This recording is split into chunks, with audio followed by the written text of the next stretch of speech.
Aujourd'hui, on va passer en revue les 10 meilleures inventions de Léonard de Vinci. Et ce que je vais faire, c'est que je vais les classer dans une tier list. Et pour ceux qui savent pas, Léonard de Vinci, c'était un inventeur, peintre, il faisait beaucoup de choses. Et il était aussi inventeur. Et parmi toutes les choses qu'il a inventées, il a inventé notamment ce petit chariot ici, qui était une arme de guerre. Que vous allez voir, elle avait un fonctionnement un petit peu bizarre. Et puis, je vais vous expliquer exactement pourquoi ça n'a pas été autant utilisé que ce qu'on penserait. Donc ici on voit les croquis, donc comme on voit, normalement le cheval serait attaché par là-bas vers la droite de l'écran. Et puis quand ça roule, comme on voit les 4 lames, elles tournent autour.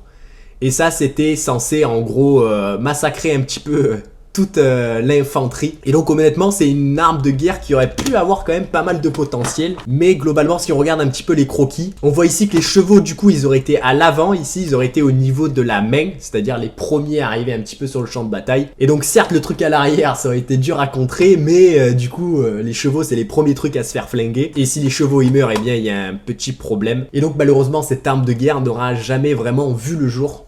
Ceci dit, le concept est intéressant et donc on va placer cette invention en C tier. Ensuite, Léonard de Vinci, il avait une obsession qui était de faire voler les humains. Il était convaincu qu'après la Terre, les humains essaieraient de conquérir un petit peu les airs et il y a plusieurs inventions qu'il a trouvées un petit peu pour faire voler ces humains. Et celle-ci, c'est la première qu'on va regarder tout de suite. Et bon, sur le croquis, c'est pas super beau, mais globalement, voici la représentation en pratique. Et ici, comme on voit, il y a un gros levier là. Et ensuite, derrière, avec la main, voilà, on pousse. L'aile du coup commence à bouger un petit peu comme un oiseau et l'objectif, c'est de faire bouger cette aile assez pour t'envoler. Et là, comme on voit sur le croquis, voilà, l'humain en perspective, il était relativement petit, c'était des grosses ailes. Et donc ici, ça aurait plutôt été installé, j'imagine, dans un espèce d'avion ou un espèce de container relativement gros, peut-être un bateau volant, un petit peu comme les rames, mais du coup, c'est des ailes. Donc l'idée était très bonne, utiliser du coup le levier pour faciliter l'utilisation des ailes, mais encore une fois, faudrait tellement d'ailes et tellement d'énergie pour faire voler un bateau géant. En fait, ça va pas vraiment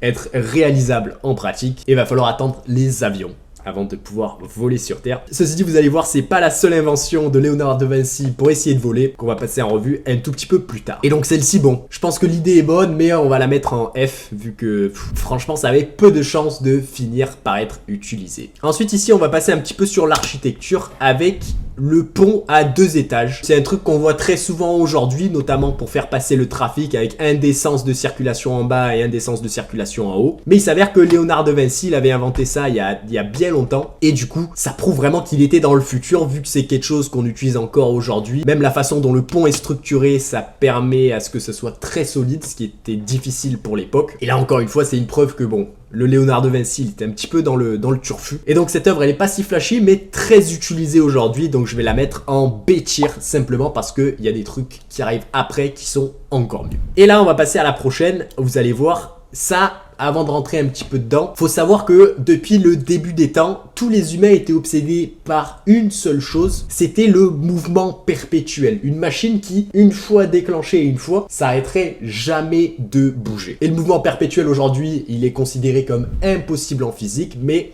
Léonard de Vinci, il avait tenté sa chance avec quelque chose qui s'en rapproche, mais qui n'est pas du mouvement perpétuel. Je vous laisse regarder.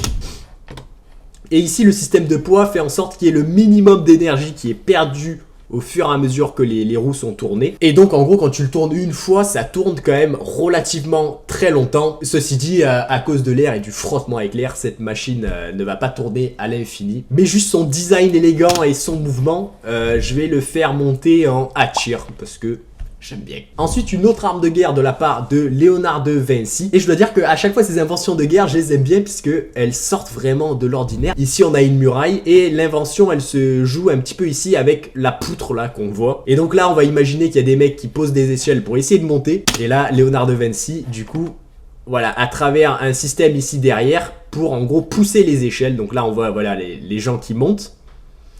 Et puis ensuite, l'invention consistait à voilà, tu tires un coup derrière et boum, ça pousse toutes les échelles et donc les gens ne peuvent donc pas monter en haut de la muraille. Donc ici c'est une invention un petit peu plus simple, mais pour moi nettement plus utile que celle-ci avec la roue de la mort. Et donc je vais placer cette invention également en A tier. Ensuite ici on s'approche un petit peu des meilleures inventions du classement. Et la prochaine c'est quelque chose qui est très souvent utilisé dans les voitures. Même aujourd'hui, c'est-à-dire que le mec il habitait en 1700 et quelques, il a peint la Joconde, mais il a aussi inventé un truc à l'époque qui sera utilisé aujourd'hui dans les voitures. Preuve que ce mec, il est vraiment impressionnant. Et c'est en gros ça, quoi. Une roue et ici une vis ver de terre, c'est le nom en anglais, je sais pas si c'est le nom français. Et en gros ce que ça permet ici c'est de transférer des forces perpendiculairement. Et aujourd'hui c'est ce qui est utilisé dans les voitures qui ont deux roues motrices à l'arrière pour convertir cette énergie du moteur en mouvement des roues. Et donc ça va être bien sûr un S-Tier vu que c'est encore utilisé aujourd'hui. Et ce qui est fou, c'est ce mélange entre complexité et un petit peu simplicité de la chose, vu que la machine, bon, elle est quand même très simple, mais giga utile. Ensuite, là, la prochaine invention, c'est vraiment, là, on s'approche des inventions les plus importantes, et celle-ci, c'est vraiment la preuve à quel point ce mec, son cerveau, il était pas comme les autres. Il pensait déjà à des problèmes qui n'existaient pas encore à leur époque. Et là, ce qu'on va voir, c'est le premier odomètre, c'est-à-dire, en gros, une version d'un truc pour un petit peu vérifier ta vitesse et ou la distance parcourue. Et il va réussir à faire ça à partir juste d'une machine en bois, ce qui est quand même complètement fou. Donc ici, ça c'est la machine montée. Elle paraît un petit peu farfelue, mais en gros, vous allez voir, quand elle avance, ça fait très légèrement tourner cette grosse roue. Donc on va voir juste après. Et ici, voilà, quand les roues tournent, ça fait tourner la grosse roue qui est horizontale. Et puis ensuite, au fur et à mesure de la distance parcourue, là on le voit, il y a des petites billes qui descendent dans le bac d'en bas. Et puis ensuite, derrière, en fonction du nombre de billes qui est tombé, et bien tu sais à peu près la distance que tu as parcourue. Et donc ça va pouvoir t'apporter des indications déjà sur du coup la distance parcourue et ta vitesse si tu combines ça du coup avec un chronomètre ou quelque chose d'autre pour mesurer le temps. Et ça c'est le genre de truc que j'aurais pensé que possible avec du coup là, un petit peu tout ce qui est l'électronique moderne. Mais bien sûr Léonard de Vinci me prouve l'inverse avec 3 bouts de bois bien sûr. J'exagère un petit peu mais qui réussissent à faire exactement des trucs que j'aurais pensé impossible. Donc là j'ai gardé pour la fin les inventions soit les plus utilisées, soit les plus folles.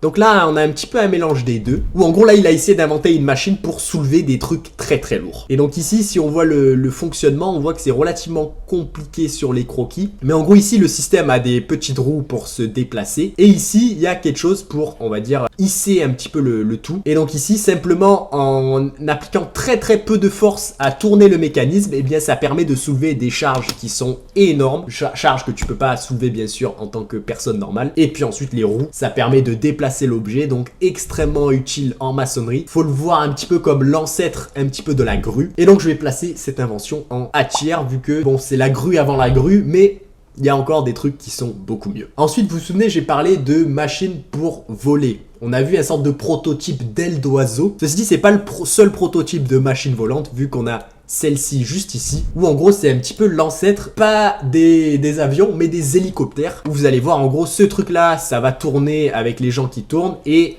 normalement, avec la forme des ailes, ça va pousser l'air vers le bas, exactement comme un hélicoptère, pour essayer du coup en théorie de monter la petite cage centrale. Ceci dit, encore une fois, le problème de l'époque c'est que il faudrait beaucoup trop de force, les demandes de force pour voler étaient un petit peu trop grandes. Et aussi le deuxième problème que je verrais, c'est sur les protections de la cabine, parce que je t'imagine bien 300 mètres au-dessus du sol en train de tourner sans protection, pas le plus utile. Mais je trouve en termes juste d'avoir réussi à réfléchir à cette idée, ça va être tranquille, un S-tier pour Léonard de Vinci, pour l'hélicoptère avant les hélicoptères. Ici encore, on va tomber sur une des inventions, on va dire, les plus utilisées, celle qui ne le savait pas à l'époque, mais finirait par être un des trucs les plus utilisés du coup partout dans le monde. Et je vous laisse regarder. Normalement, ça devrait vous rappeler des trucs juste en regardant. Donc ici, on a une sorte de marteau, et ici, on a un truc très bizarre, une forme étrange, mais comme vous voyez, en tournant ça, eh bien ça frappe le marteau. Et au plus tu tournes vite, au plus ça frappe le marteau fort. Mais en gros, cette invention ici, ça va être un des éléments cruciaux pour le développement du moteur à vapeur. Et le moteur à vapeur, c'est un petit peu ça qui a vraiment lancé la révolution industrielle. Et la révolution industrielle, comme vous le savez, c'est ce qui a permis à notre monde d'être comme il est aujourd'hui. Et je sais pas si c'est vrai, vous pourrez peut-être me corriger dans les commentaires, mais pour moi, ça ressemble aussi beaucoup à les systèmes qu'ils ont pour extraire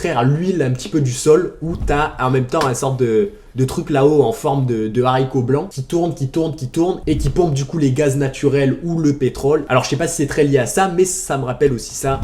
Donc cette invention, tranquille, S-tier. Ensuite ici pour l'avant-dernière invention qu'on va passer en revue, c'en est une un petit peu plus particulière, mais qui a quand même une utilité. Et du coup ici on dirait un petit peu un jeu du pendu, mais ça va pas du tout être ça. Et en gros ça va être une machine pour utiliser au maximum l'effet d'inertie. Un petit peu une semi-machine perpétuelle, mais beaucoup moins perpétuelle que que celle d'avant qu'on a passé en revue. Et donc là, imaginons que ce mécanisme est responsable par exemple pour remonter une ancre du fond de l'océan. Et bien du coup, en ayant des humains en haut qui poussent plutôt la manivelle là-haut, eh bien ça permettrait du coup, grâce à l'utilisation de ces poids, de faciliter la remontée un petit peu de cette encre. Et donc ce qui est vraiment fou avec ces inventions, c'est qu'elles sont absolument polyvalentes dans beaucoup de choses, beaucoup d'industries différentes. Et à mon avis, c'est des trucs qui sont encore utilisés aujourd'hui. Donc encore une fois, cette invention certifiée Estia. Et la dernière invention qu'on va passer en revue, probablement celle qui sera la plus utilisée autour du monde, la plus communément vue, sans même qu'on sache que Léonard de Vinci a fait un des premiers un petit peu prototypes, et c'est en gros un mouvement à billes verticales. Alors vous allez voir là le mécanisme en bas, ça vous rappelle peut-être les hand spinners. Alors les hand spinners, ça va peut-être pas parler aux plus jeunes, mais à mon époque, je me souviens au collège, à un moment tout le monde en avait. Et en gros ce mouvement à billes, ça permettait à ce que le mouvement se fasse très facilement, qu'il y ait très peu de friction en bas pour que en gros il y a un maximum d'inertie. Les mouvements à billes aujourd'hui, c'est utilisé absolument partout. Trottinette, vélo, c'est vraiment utilisé très souvent. Et donc encore une fois, pour cette dernière invention de Léonard de Vinci, je vais certifier ça un deuxième S-tier pour le GOAT des inventeurs. Et donc c'est fou de voir qu'il a fait vraiment tout ça en l'espace de 67 ans, ce qui est pas beaucoup pour l'époque, mais pas beaucoup pour aujourd'hui. Il a contribué, que ce soit en architecture, que ce soit en art, que ce soit en sculpture, en ingénierie, en physique. Le mec était vraiment très polyvalent en l'art de la guerre. Et franchement, des mecs comme Léonard de Vinci, je pense que c'est plus possible d'en avoir aujourd'hui, vu que en gros tous ces domaines respectifs se sont bien développés. Et donc si tu veux être fort en ingénierie,